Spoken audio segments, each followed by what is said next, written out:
Hello there, friends. I just want to put a warning here at the start of this video that this has got a very strong trigger warning. The subject matter is about sexual assault, and so there are certain terms that get used, and this is about how one processes, sort of, as a partner, someone who's gone through something like that. So there will be trigger warnings, or this is the trigger warning, I must say, of this kind of thing. We speak about certain words and certain subject matter quite a lot. So if it's something that may cause you discomfort, or if you're around young children or other people who could be experienced in that way, please be cautious. But it's a very important conversation. I was very, very thrilled to be able to speak with Shaun. So here is my conversation with Shaun Hamilton.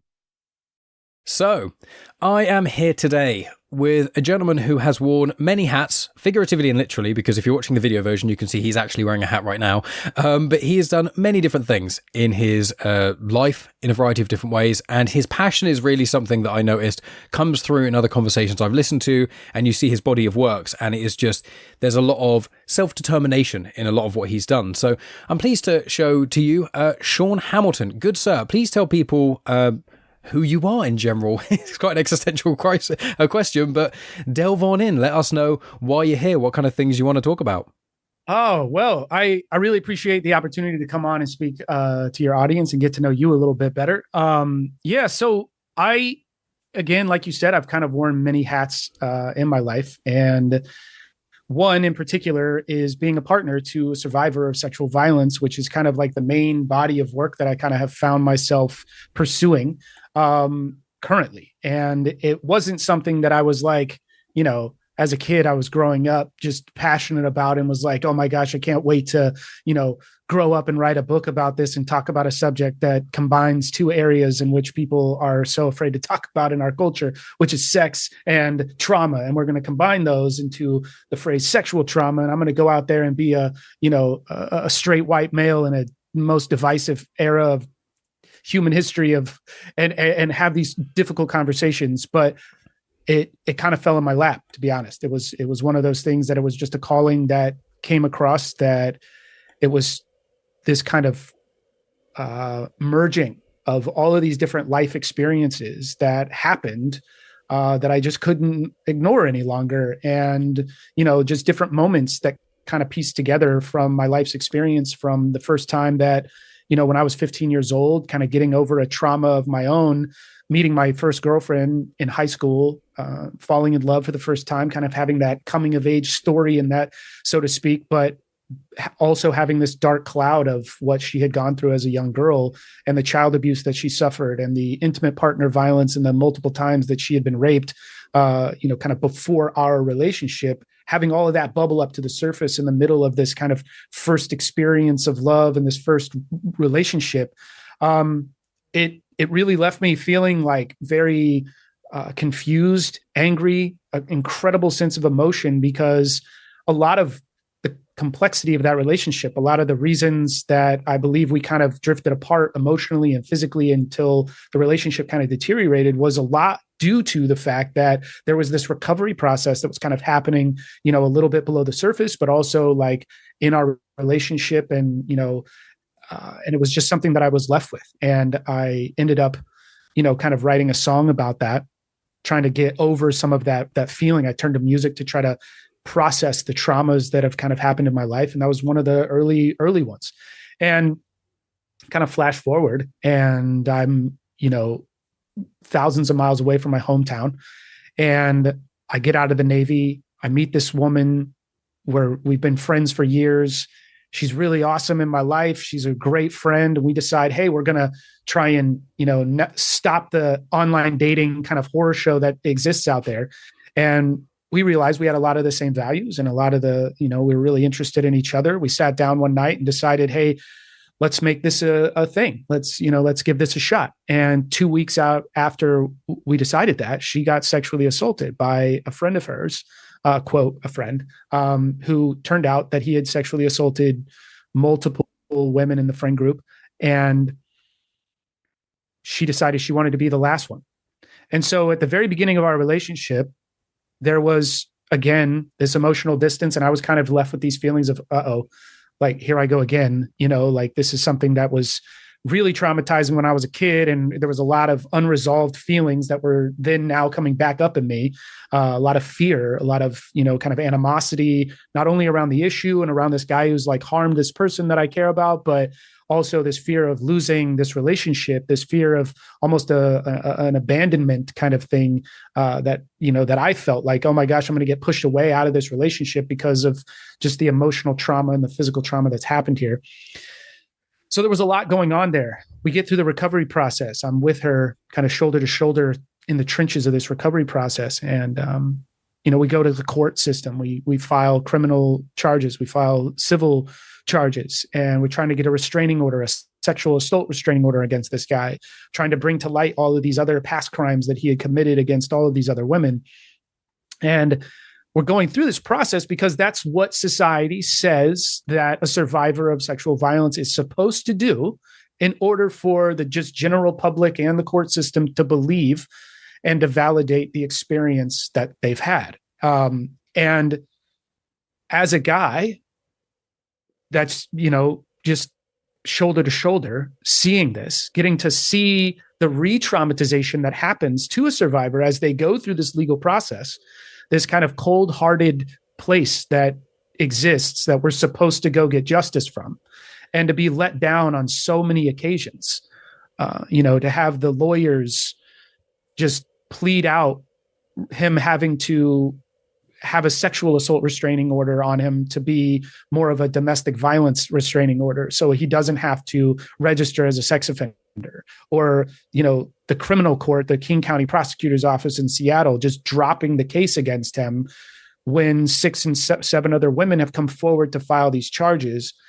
And, the rape kit getting lost in the system, like all of these different things that happened in the, my wife's recovery process, us going through all of these battles, like it just left me with so much raw experience, but from a perspective that I feel like has kind of been all but ignored in this conversation when this thing kind of came out of, the 2016, 2017 kind of Me Too movement started to have this upswell, and this worldwide movement of, all these survivors coming forward to share their stories about what happened to them, because of really just like years and years and generation after generation of trauma and not being believed, and this kind of just power dynamic of silencing voices around this trauma, and just the sense of, lack of safety, really, not feeling safe in their own neighborhoods. They can, like all this just different stories coming out. It just gave me a different perspective. It gave me something to reflect back on and go, this has happened so many times in my life. And there's another story that kind of a little piece of my history that's kind of in between this that I'll get into in a second, but it really helped me process what I was feeling, to put it down onto paper and to really understand that we as partners have this important role. And what I was starting to realize was that some of the ways that I showed up in that first relationship were starting to kind of mirror themselves in how I was showing up in my current relationship. Some of them were good, some of them were bad, and some of them I should never have done. And when we got through the recovery process, my wife and I sat down, and I was curious and I say get through, but it's more so get to a place where she feels healed, because that's going to be different for everybody, and every survivor is going to have a different journey with that. But I don't know that there's ever a day where that just goes away. Because most survivors, it's kind of like once you have survived sexual violence, you can't go back to before you were a survivor, right? So there's always that kind of life sentence so to speak. But you get to a place where you've reconciled, you feel recovered, you feel a sense of healing around that. You can bring intimacy and sexuality back into your life, and it's not this incredibly traumatic experience. It's not, marred with lots of PTSD response, but you get to a place where it's kind of a healed place in your life. So once we got to that place, it gave me an opportunity to ask my wife a lot of questions about how I showed up, what my role was. How does she think that because the way I showed up affected her recovery process in the good, bad, and the ugly? And really sat with a lot of really difficult questions and a lot of difficult realizations. And from that, I just kind of had a calling that was like, I want to put together a tool for people that are in this situation, because I feel like this has happened so many times in my life that there has to be other people out there that are in this situation. There has to be other guys like me or women like me that are in my position of being a partner to somebody who has survived sexual violence, in which it's like shown up and creates an incredible amount of trauma in the relationship, not only just from the individual's perspective of who's recovering from it, but that ripple effect is a real thing in the relationship. And it's a real thing that we have to confront. We have to show up in ways, and it creates forks in the road in which we can either help this person stay on this path of recovery, or we can handle situations in which can really cause further harm. And so I really just had this calling one day that was like, I just want to create a tool that's kind of more of a bridge of communication that really connects survivors and the partners, like the intimate partners, but also the people that are just in the kind of environment. So like parents and friends and coworkers and, you know, people that want to understand this issue and understand the recovery process, like hear it from, rather than like the survivor themselves, because their story is absolutely important and it's valid. But the Me Too movement created this political ideology where we kind of got split down these lines around this issue. And what I wanted to do is just like try my best to remove that and come forward with a raw, authentic, vulnerable conversation that says, listen, this is what it's like to be right next to somebody who is recovering from this particular issue and this trauma. And I just want to give you the raw information about what it's like. And I want to zoom in to the most, like the worst case scenario that I've defined it as, is like, what is the most challenging moment that we as partners can experience? Zoom into that moment, really highlight it, help people develop a strategy around, you know, kind of dealing with that.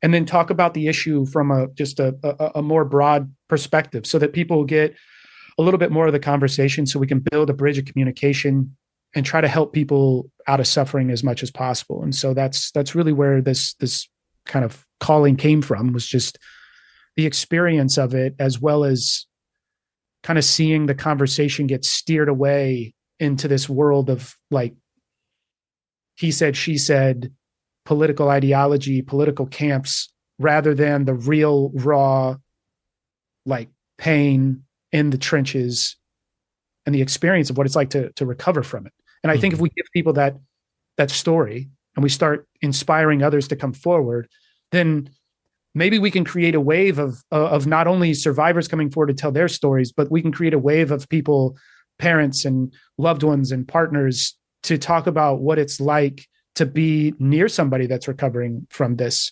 experience.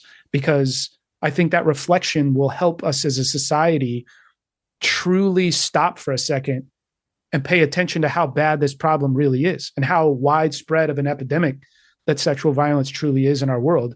And I think that's where the passion came from, was really just trying to help people get out of suffering.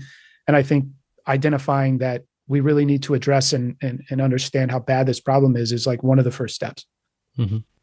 Well, that's perfectly put. It's one of those where I would encourage everyone, and we'll put more details at the end in the description, but you can read the first, I think it's 20 odd pages or so of your book on at least the Barnes Noble website. And I read parts of it. And from that, one of the things I really appreciated as well is the first, you have the acknowledgements, but then the first real start of the book is something from your wife. And throughout this journey, you know, although you've been saying it is from your perspective in the sense of as a survivor's partner and trying to be there for them in the right ways without causing them any harm, in you just trying to be there and understanding that the dynamics of what would be considered a standard in a relationship, sometimes things take a little bit more thought in certain ways, and it's just understanding how to act in certain situations. And you start the book with Kristen saying that, and I just think that was so that's a perfect way to start the book, because it's really showing that this is a thing hand in hand. This is something that you couldn't have even gone to understand without her openness for you in this. So the journey itself in you wanting to create this piece of content, this book for people to, as you say, be a guidebook for those to help, it must have been quite cathartic for yourself and your partner of just not only going through that, as you say, with the journey you've already explained, but also trying to work out intrinsically how you can help, how she can help you help her, and then how can that be translated as well. And in the book there's a triangle of sort of survivor, partner, therapist as well, and you recommend some professional help as well. So you have really thought about the sheer weight of this kind of issue and the amount of different elements you need to put inside of it. And this book is just a way to kind of, instead of the complicated thing where you're looking and it's like 100 little things and it seems overwhelming, you've tried in a way, and as far as I read, it seems very much like you've succeeded in this, is trying to just show people, so many people go through this, but there is a way to make it somewhat easier for individuals involved. But you lay out the 3 paths. And I wondered if you could tell us a little bit about those 3 paths, because I think they really show your point very, very well. Yeah. The 3 paths that I talk about in the book are the all-in path, the avoidance path, and then the abandonment path. And what that really does is it highlights certain mindsets that I myself have found myself on through this process. It was really identifying what's the best mindset that I can have as a partner in any particular moment, as well as kind of an overall mindset. Because when we're all into something, that means we accept the good, the bad, and the ugly. That means we accept the process of growth. We accept that we're going to make mistakes, and we can accept our growth process in making mistakes, so we can say we're sorry. We can actually hear and listen to and receive feedback in how we can grow. And we need to be all into that, because in this particular trauma, I'm going to take a step back before I talk about the abandonment and the avoidance path. But because I think one of the key areas is really understanding the nature of sexual violence in itself and how it affects somebody on an individual basis, because it's the most holistic crime. If we were to draw a continuum of crimes that can be committed against somebody, and then look at kind of holistically the experience that those crimes impact somebody at, on an individual level, the entirety of the human experience. Sexual violence is one of those that really impacts somebody on this grand holistic scale, just given the nature of it being a physical attack on their physical body. The emotional and mental well-being gets, damaged and undermined. The spiritual understanding and their connection to the world can be completely shattered based on their worldview of, kind of this higher authority being there to protect them, or, the worldview they may have with bad things, not happening to good people. Why did this happen to me? I thought there was somebody there to protect me. So that can get shattered. This idea of safety and security, agency and autonomy over their own body, the feeling of trust and being able to trust other people gets completely undermined. There's the intimacy and sexuality that can get diminished, and those feelings, the connection, the desire that they have to be close to somebody, and the ability to be close to people. The importance of that piece, it can't be really overstated, just in the sense that, the Maslow's hierarchy of needs has placed sex kind of down at the fundamental level next to food, water, shelter, as love and connection, and this sense of intimacy and belonging. And biologically, we're kind of programmed to seek it out in terms of, kind of procreating, the species and things. So it's when somebody's disconnected from that, it can create this really deep sense of loss that's sometimes even difficult to put words to. And economically, right? They did a study that showed, over $122,000 over the lifetime of a survivor is the economic impact that, based on lost wages, inability to go to work, mental health days, the treatment physically, the treatment for mental health situation, that's a huge impact on somebody's life based on this one particular crime that may have happened, just once in their life, or it could have happened over years and have been this incredibly large scale trauma that's taken place in their life. And so when we see the crime of sexual violence as such a holistic crime against somebody, then we can look at the recovery process and go, well, then the recovery process is probably one of those that needs to be looked at as holistic as well, and really address every one of those elements that this person's well-being has been attacked and damaged. We need to approach each one of those areas. And so when we as a partner look at kind of our role in that recovery process from this holistic perspective, we can just kind of look at it and easily say, well, doctors and nurses take care of the physical body, right? They can go to get medical treatment for any of those types of wounds, and that can typically heal itself fairly quickly. Mental health professionals and spiritual leaders and guides and friends are there to help with the emotional and the mental and the spiritual sides of things, and all of these different things. But what's the role that we as partners play in this? Like the intimate partner, the person that's going to share kind of this part of their life. When we're bringing the easy one to spot is the intimacy and sexuality back into their life. That's obviously one that we're going to share with nobody else, really. This is an aspect of their life that needs to get healed. That is a part of the recovery process, and it's also one that stands one of the greatest chances of creating a negative emotional experience when re-engaging with that. In all other therapies, we would call this a pretty high stakes exposure therapy in terms of re-engaging with something that was kind of in the arena of what caused the trauma to begin with. The circumstances, the settings, and the people may be different. The vibe and the energy is different, but the fact that the body keeps score, sometimes the body has a lot of stored and pent up trauma that's not going to get released until it gets placed into that kind of environment that it can start to release it. And so we start to realize that it's not that we're running away from this trauma. We're actually needing to actually face it for what it really is. And our role in that as partners becomes so huge. And so the idea of these three paths comes from this concept of going, okay, if we look at this particular piece of the recovery process, helping somebody bring back the intimacy and the sexuality, but that has to incorporate their physical body. It has to incorporate their mental and emotional well-being. It's going to incorporate their spiritual understanding, because, even though, I am no professional in the realm of sexuality and human sexuality, but what I do know from my experience is that sexuality encompasses the physical body, the mental and emotional bodies, the spiritual understanding, this sense of intimacy, there's trust, like all of those areas that get damaged during that kind of crime of sexual violence.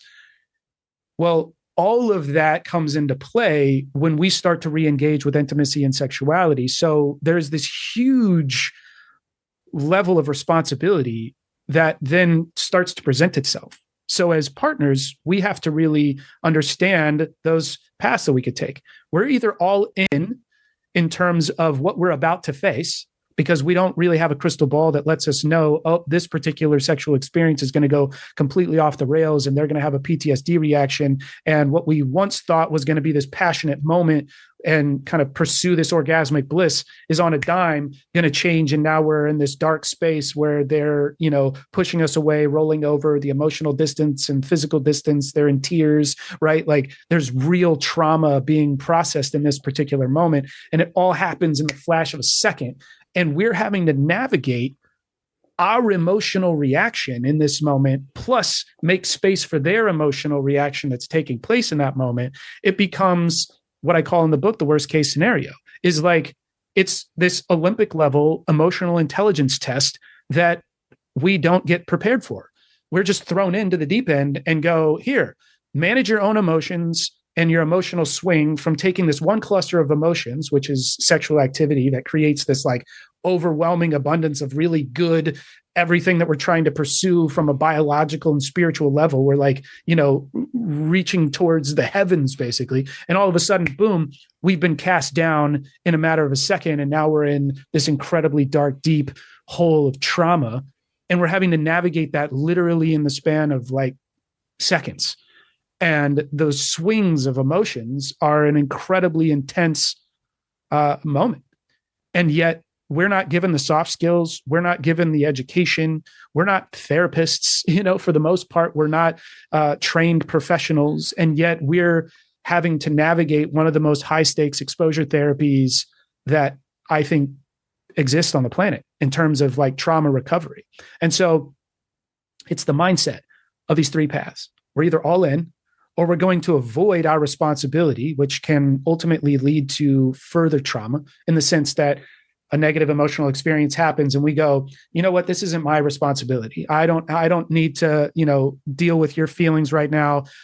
I'm going to get stuck in my own disappointment and frustration that the sexual experience didn't go the way that I wanted to. So I'm going to kind of put this guilt and shame on you that just kind of further compounds the guilt and shame spiral they may already be in. And so we're just going to kind of just create this swirl and cluster of more negative emotions that continue to cause harm that just stacks on top of the trauma that's already there. And then, the abandonment path is really I don't even want to be in this relationship. I don't even want to be near this. And yet, in order to help this person go through this healing process, it's the all in is really the place that the healing takes place. And so it's really recognizing that our goal is not to heal them. Our goal is to really help create an environment that they can begin to heal themselves in, so that we can create a safe environment to be able to process these emotions. It's not like we can avoid these uncomfortable situations. It's not like we can know that these negative emotional experiences during sex are going to come up. We actually, in my opinion, probably need to assume they will at some point, and then just have a strategy and plan in place to help manage those moments to create the best environment possible for the processing that needs to take place. But that requires us to really accept the role and the responsibility that really means, because in every other context, right, any other trauma, the therapist has accepted that role and responsibility. They've gone to years and years of training. There's, regulatory bodies that manage the ethics around everything that they're trying to do. And in any other trauma, if they were leading them through exposure therapy, that person it knows their role, right? They know what they're up against. And in so many cases, they did it intentionally. They went through this exposure therapy knowing that the likelihood of a negative emotional reaction was there to happen, and they're there to help them walk through it. Where we as partners, all across the globe, millions of people are finding themselves in these situations, and they're just, we're flying blind. And so I think that's where approaching this material from that space of all in avoidance, abandonment path is really understanding, how do we create the healthiest environment possible?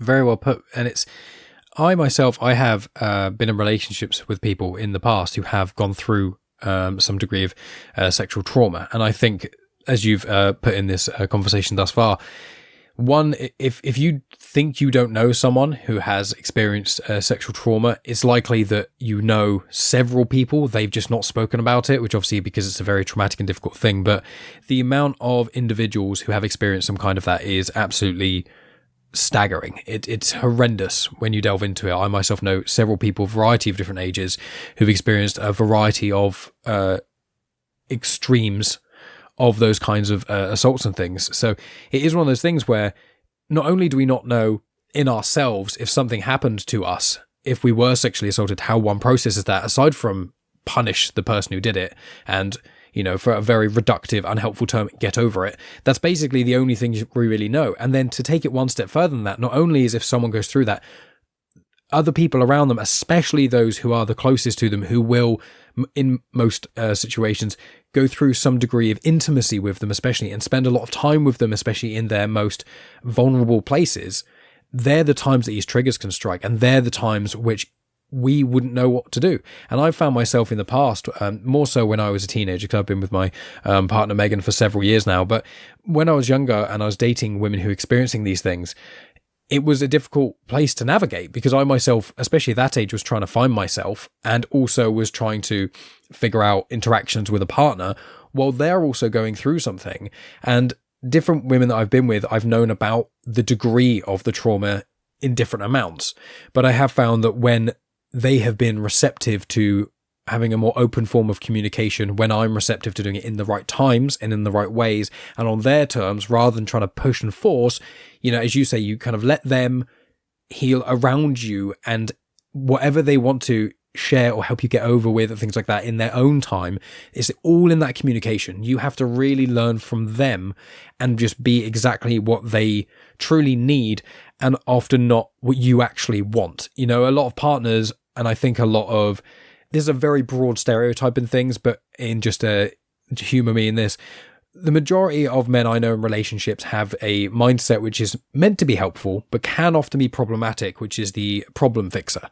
And I've spoken with people on this podcast, friends of mine, about, especially with pregnancy, when a woman is pregnant, especially during childbirth, their partner, if male, often will want to just fix things. I'm not saying this is exclusive to males, but just in this example. And they just want to fix things and they want to help. And it's like, in that scenario, you can't do anything apart from be there. That in childbirth, you can't. You're not a professional. You just have to kind of be there. And when you're talking about trauma, and especially something when it is sexual trauma and the depths of which that can take hold of someone's life in a variety of different ways with a variety of different triggers, you have to be there. You can't just show up and that fixes the problem. You can't be there with them for just a year and be like, oh, I've been with you for this amount of time, therefore you should be okay now.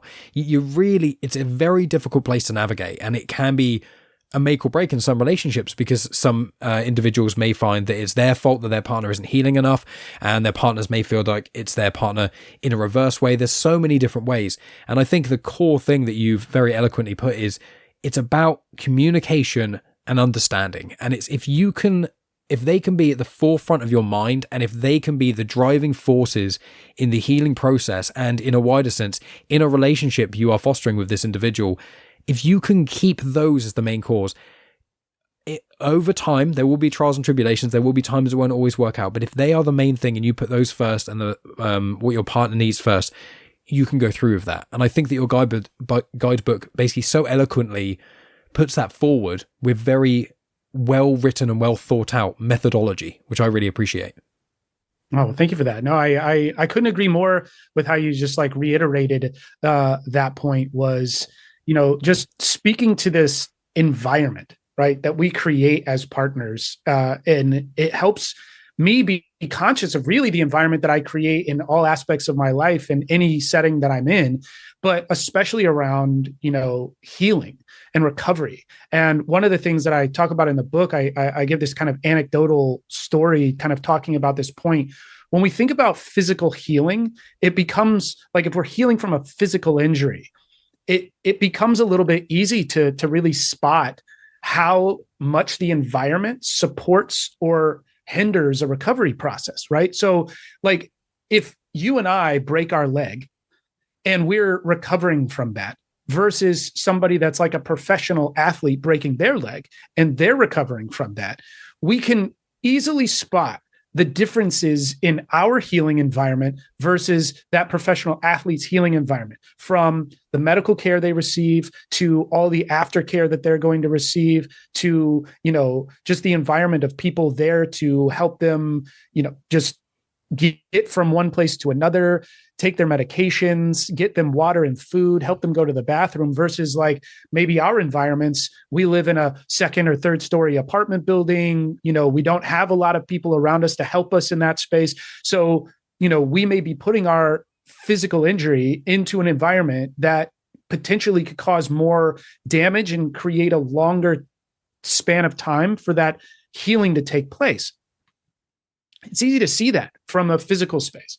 But if we place that on the like mental and emotional recovery as well, like when people are going to therapy and they're going to, a mental health practitioner to overcome traumas in their life, even if it's outside of the realm of sexual violence, it really starts to paint a more clear picture about the environments that we are healing in. Because, one of the another story I talk about in the book is that my wife and I, we had a friend of ours come and live with us because she was going to therapy, and we could see that she was making strides in therapy, but then she would go home to an incredibly toxic environment.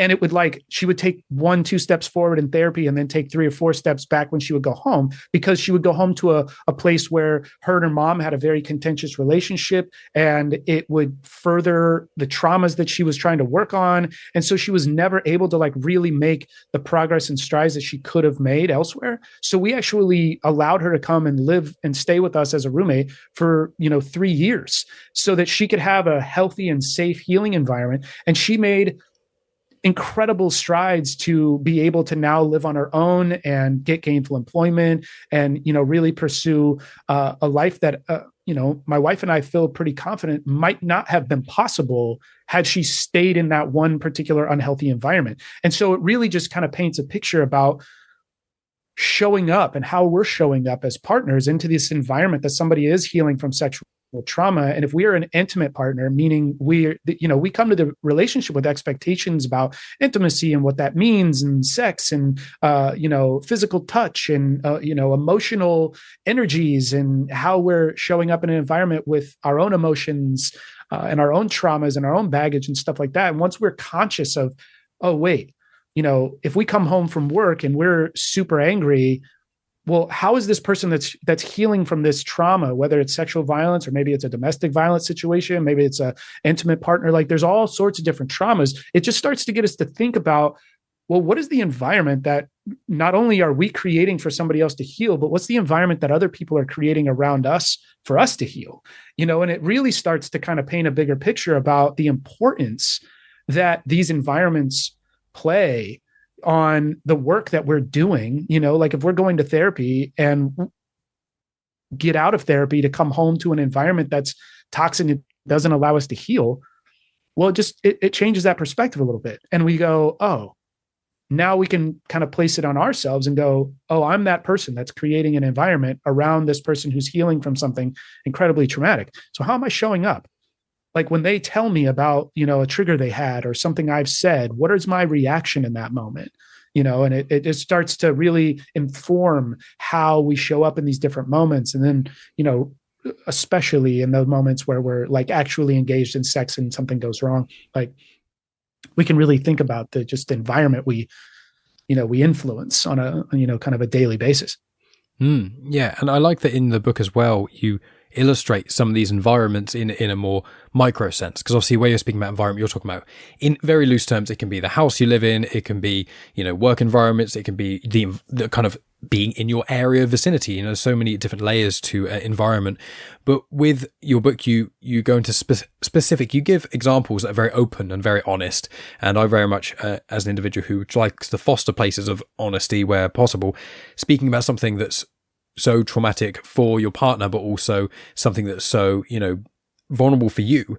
And you lay out some of your missteps, and you lay out some of the ways in which you can kind of grow from it and learn and make yourself better.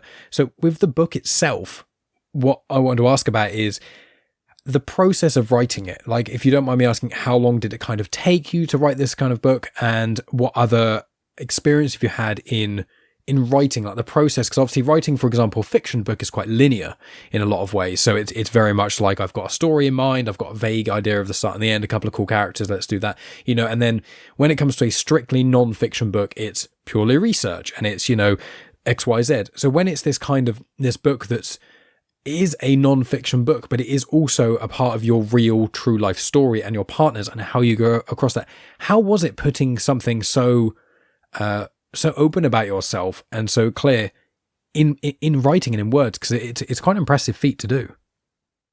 Oh, well, I appreciate that kind of acknowledgement. It was terrifying, to be honest. Like it was one of those things that I was stepping forward and going, I know that I need to do this.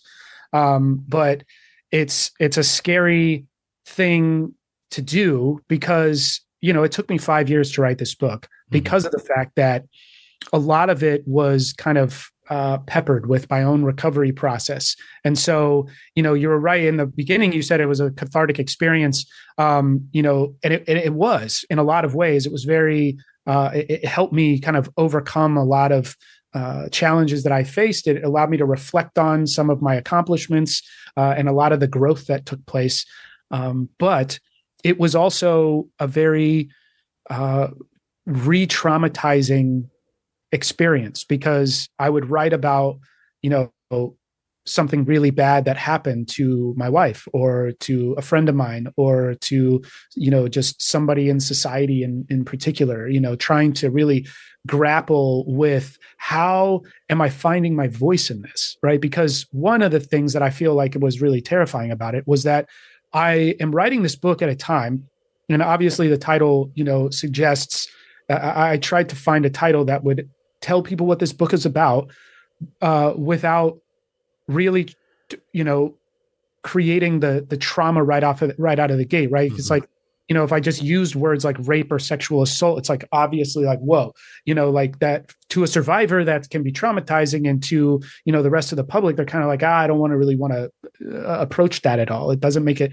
approachable. And so there was this aspect of writing it where it was trying to struggle with finding my voice in this conversation, because I feel like we're at a time where, there's this, there's everyone's got an opinion. Everyone has, this idea that their opinion about everything matters. There's this idea that, the only thing that really makes you an expert is if you watched a few videos on YouTube about it, and now you can just create an entire business model around something because you watched a few videos on it, and now you can just, kind of pose yourself as an expert. And so I didn't want to come off like that. I didn't want to come off as somebody that was like just exploiting the idea that there was this Me Too movement and, oh, here's this resource that I could make money on. It really wanted to be about the material rather than about this platform. Like if there was a way for me to just be out of the picture and to just give this resource to the world, and I didn't have to be the face of it, I would absolutely take that on, because it's not about me. It's not about, and that's why I'm trying to partner with so many different organizations to help provide resources for them, is like really creating a conduit of resource around this issue, because of that aspect of that kind of imposter syndrome, I guess, that I feel, in a sense of like going, do we need another straight white guy out here giving his opinion on a sensitive issue and like kind of interjecting his voice into the world and, trying to stand and, do we need more of that? It was a question that I grappled with, and especially around this issue when it was like the Me Too movement, in essence, right, was really about a lot of survivors feeling like they didn't have a voice. And so they're standing up to try and scream from the rooftops, like, hey, please listen and validate what our experience has been. And I'm, seeing that, and then competing with that feeling is, I want to help, but in doing so, am I silencing voices at the same time? So there's like this kind of double-edged, kind of multifaceted, multi-truth thing that I was grappling with while writing it. And I think there was a moment that happened for me while I was writing it, was just was the chapter that I wrote on rape cultures, which was really trying to approach a phrase that I think was like one of the most hot button kind of issues that I feel like came out of the Me Too movement, and in at least the public discourse, was this concept of rape cultures that had such strong opposition to the idea, because it became this men's rights kind of group talking about it being this feminine idea, women just trying to go out and ruin the lives of good men, and, and kind of discrediting the notion that rape culture even exists. And it was in that process of like, okay, how do I approach the idea? Because I think it's a really important one to understand as a partner, because we, in that concept of environment, right, that we create in the healing process, the idea was that a rape culture is not just society as a whole.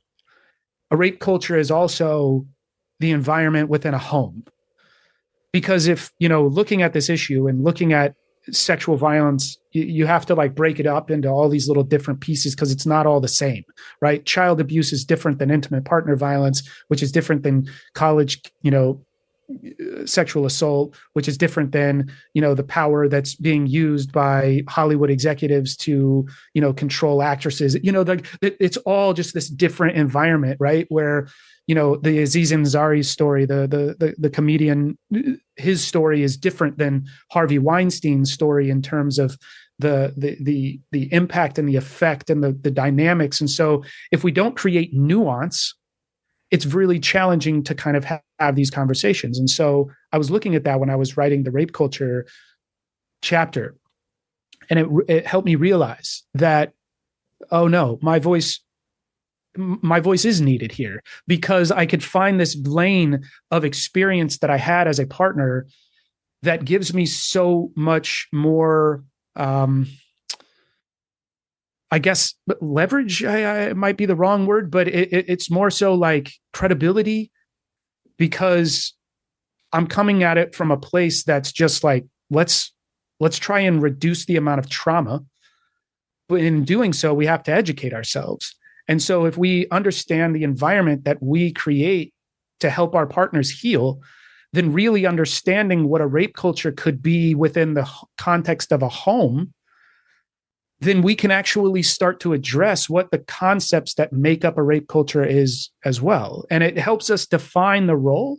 And it really helped me define my voice in that, because it was just going, oh, wait, I'm not sitting here just like beating on the drum and parroting a lot of what is said in the media and the news. We're really having a nuanced conversation. And I think that's where the strength of of my voice came, was recognizing the power of the nuanced conversation. Really is, that's where change is going to happen, is in these longer form conversations. And I think it's, why I feel so grateful that people like yourselves are willing to have me on and have these types of conversations, is because they do require you to like air out some of the ideas, because they're way complex, and it's like writing the book, writing that chapter, the struggle that it was to recover while at the same time articulate a solution, and also hold space for the fact that I'm not a professional and that I'm not really coming to the table saying I have all the answers. Mm-hmm. It was, I think that's where the challenge of putting something like this together was, it's a hope. It's an inspiration to hopefully get other people that have been in my position to stand up, raise their hand, to be counted, and talk about their experiences. Because I think it's so important that we continue the conversation to get the nuances aired out, mm-hmm. right? Every survivor's experience is different. So every partner's experience is also, I would assume, going to be a little bit different as well. Even though there's going to be similarities, we really need to air all of that out. And so I think that was a long-winded way of saying, yes, perfect. Was a really challenging thing to put together, for sure. No, and it's a subject, as you said, it's not a simple subject. And there's a few elements that I want to mention, which is, where you humbly put out and said, if you could just kind of spread this book more, but without yourself attached to it, then that will be amazing. And, for anyone who doesn't know, your book as well, it's for April, you're in the campaign for the Institute for Surviving Sexual Violence. And I'll put links and details in the description, where 50% of the book's proceeds will go to that charity. And I know that you've been doing a lot of other sort of charitable works, like before this book's inception, but in general, but also just many other elements of your life. So I believe you when you say that thing specifically, and it's, spending your time coming on these podcasts and things and speaking about these things is to try and widen the net and let people know. And I think that, imposter syndrome is something that even celebrities and people very high up, who one would assume should be there speaking about certain things, that happens to everyone. So you're not alone in the imposter syndrome, but it's very good to confirm to people that you're not saying you have every answer, that you're trying to, in part of your writing this book, some of the difficulties you've put it is trying to put this out there and trying to convey what you found and your experience and your perspectives without trying to dampen anyone else's. And as I said towards the start of this, when I read the sample of your book and it showed what your partner said and what her experience was in this book and your experience kind of combined together, that for me really showed that there are lots of there's lots of pieces of literature about different perspectives of sexual assault and getting through it and how there are different ways. But with yours, it is that kind of thing of, how do you almost before or as the survivor is just starting the healing process, how do we around them kind of do like chapter 0 in a sense? They need to start this chapter on their recovery experience. How do we kind of do the prologue? How do we get there before, or as they're learning this, and make it as easy for them as possible, so that almost like a safety thing around them, just so there's as few triggers as there can be, and there's so many ways in which one can help. And I think one thing this book does quite well as well is the different ways you convey certain elements. So you'll explain it in a certain way, and then you'll give another example or another way of saying it. And one thing that I quite liked to show this example of how eloquently you put these things is your preferred definition of recovery. I find that to be quite an interesting element. So I wondered if you could share that yourself, because there's a part of that at the start of the book as well. Yeah, I think that the idea of recovery is it's fascinating to me, because it is such an individual definition. Mm-hmm.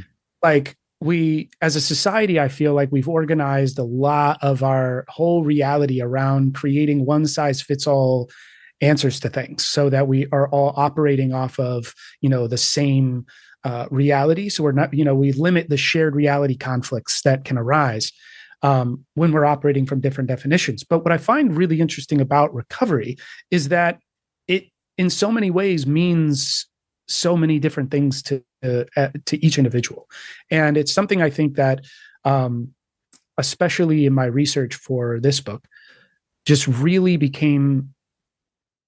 it was almost an antagonist in a sense. I don't know if I put that correctly, but it was like this idea that I was butting up against all the time, because I feel like when writing a nonfiction book, you're trying to create this articulated truth that people can kind of walk away with and know, like, this is a concrete, either opinion that is supported by, here's all this research that I did that supports why I have this opinion. And yet recovery was one of these interesting ideas when it came to sexual violence, was because every piece of research that I would pull in would really show that there are so many variables to this particular trauma that really render the recovery process from it so varied as well. Like, if we took 100 people who all experienced the exact same trauma, they would have all experienced that trauma differently. Their life experience that led up to that moment of trauma is now going to influence how they now live and reconcile and assimilate the trauma and process the trauma. And then the recovery from that also starts to get varied. So it becomes this very nuanced thing. And so when I was trying to find the pieces about talking about recovery that I could really, rather than abstract, really hone in on, it came down to therapy. It came down to this modality of going, wait, what I want you to walk away from this book realizing is that the recovery process doesn't have to be long and scary. It doesn't have to be this incredibly deep, painful thing that drags on for decades of your life.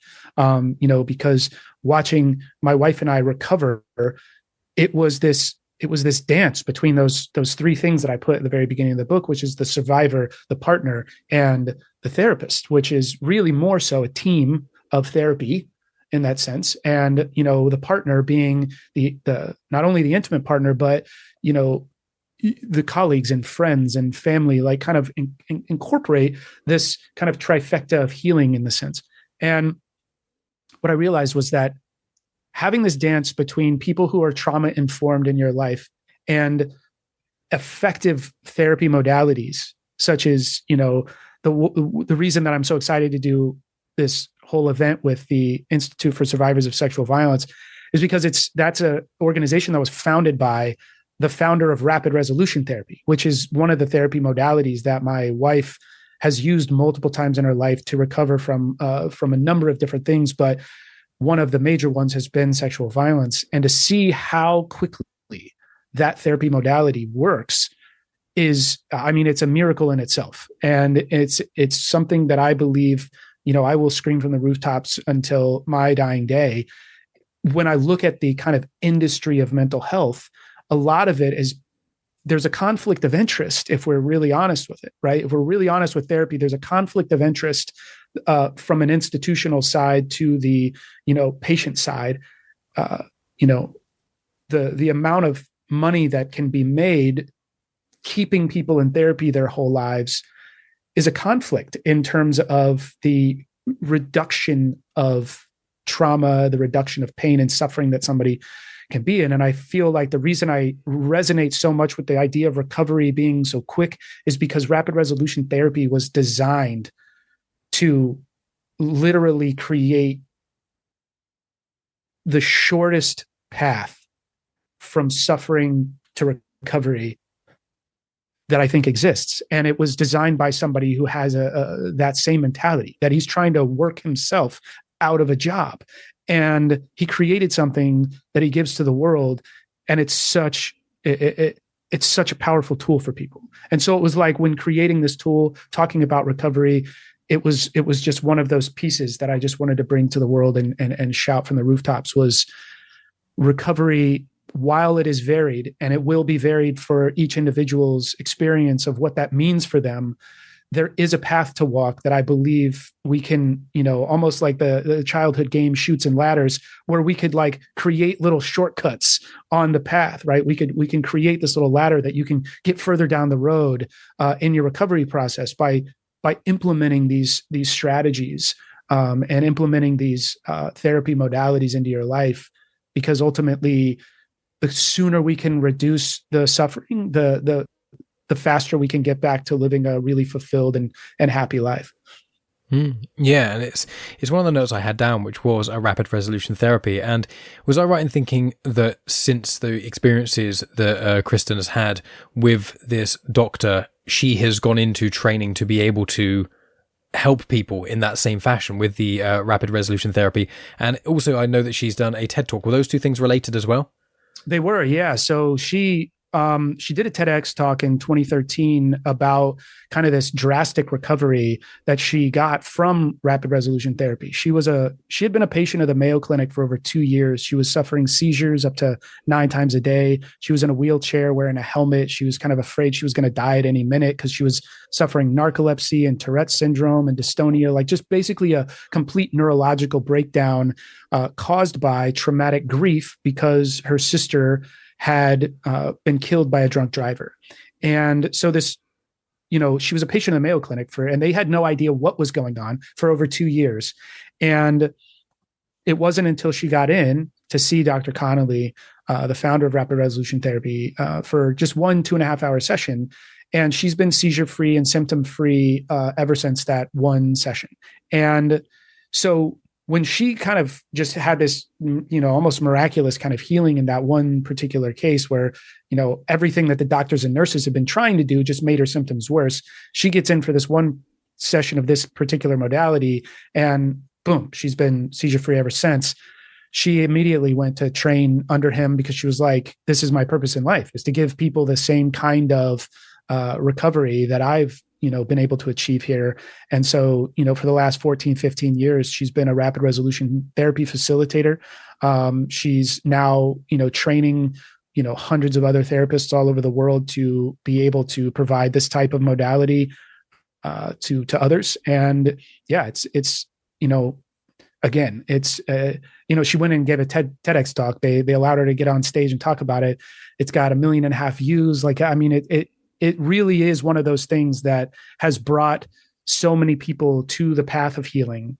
Her TED Talk was like, she just gets people that all over the world that see the TED Talk, reach out to her, get incredible healing. So it's been this just incredible journey to watch her go from the state that she was in to this place of, healing and recovery. And even through the traumas that she experienced, multiple sexual assaults, utilizing the power of rapid resolution therapy through her recovery process. And she never slid back into those, neurological breakdown symptoms and everything. So I can't speak high enough of rapid resolution therapy for sure. It's amazing to hear about. And as I said, I'll put details and links in the description so people can check all of those things that you've mentioned out. And it's one of those because obviously Kristen is like tackling it from the therapy side now in her life, and you're tackling it still from the partner side as it's an ongoing thing, but you are both in your own ways, trying to push for good in this world. And it's something that is it's so inspiring, and it's just incredible to see, because, you know, there's so many people who experience trauma or have interactions with those who experience trauma, and, you know, it's not an easy thing to be a partner of someone with trauma. And one other thing that I do like in your book, which is something which it's very honest and it's very open and things, and it's, I think, in line with where the three parts are, which there's a line that says it's along the lines of, no one should stay with a partner due from this feeling of obligation. And I think that in context of that book, and I'll let you elaborate further on that, but from where I interpreted it, is just like, you have to want to help. You have to want to be there and want that. And the thing is, with both yourself and Kristen have got that dedication, that driving force, both separately, but obviously together even more unstoppable, is just that force for good. And you have to have that to go on this path and to be able to help people in this way. But I just thought that line of dialogue, the line in your book, it just works. Obviously I was paraphrasing it, but just the idea of it works so well, because you're also being frank with people. You're saying to people, you know, you can't just pick up this book and half-ass it, and then you're just, obviously, because one of the paths is the all-in method, you know, that's the path you want to go. But it's like, not everyone's going to succeed at this, and maybe this thing won't work for absolutely every single person, but this way, if you commit and you try this, it should be able to help you. It should be able to work. And it's just putting out those different tools for people to be able to use. And you just want this tool to be able to be used by as many people as possible, because the sheer amount of people it can help. And I just really appreciate that, and especially linking in with that element of the book too. Well, no, thank you. I appreciate that. The way you articulated, I don't know if I could do it any better. No, it really is. It's a great way of illustrating that idea, and I'm glad that it was interpreted that way, because it was really intended to hit people in that same kind of manner. Is just this idea that you shouldn't be ever in a relationship out of obligation. And the honest reality is, when this, type of trauma, if it does, falls into your relationship and creates, these challenges, which oftentimes can feel like these immovable objects, and kind of just insurmountable obstacles here. You shouldn't approach it from this feeling of like, oh, well, I guess I have to. It really does need to come from a place of going, okay, here's this person I care about, I want to build with, I want to be in the trenches, link up next to, and realize that this is me and them against the trauma, rather than this idea of, it's them against their trauma, and I'll just be here kind of waiting and see if, oh, well, if they get to a place where, they're recovered enough to meet my needs in the way that I expect them to be able to, then I'll just kind of wait around for that. I don't know that the evidence suggests that that's going to work well for really anybody, right? No one wants to approach a relationship with that. No one wants to be in a relationship with somebody that has that mindset. And so we just have to check ourselves and be really honest about it and go, is this something that we are at this time willing to face? Because, I talk about it in that, I think in that same space was, the best decision you could make, if you are like already feeling like at the beginning, I just don't want to do this, I'm just not prepared, and it's like literally at a place where I'm like, I don't want to do this, then the best decision you can make is to walk away.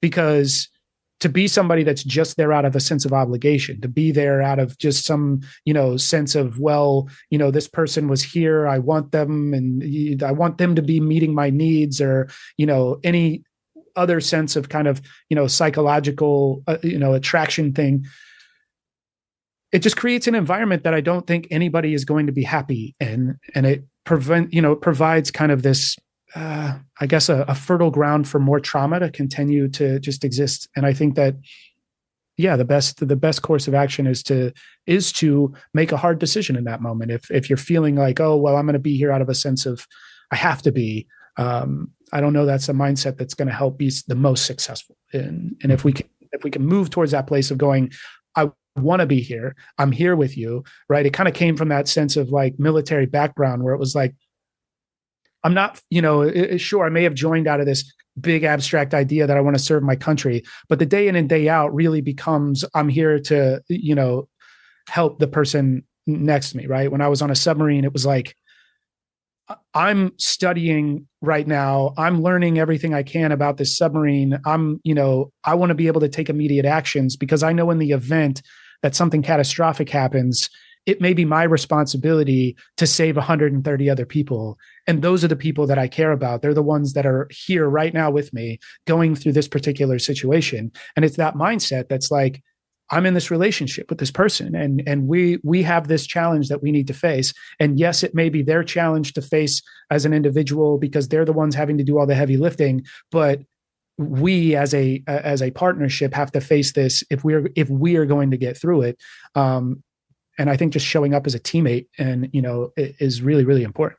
Mm-hmm. I agree, and we'll start to wrap up here.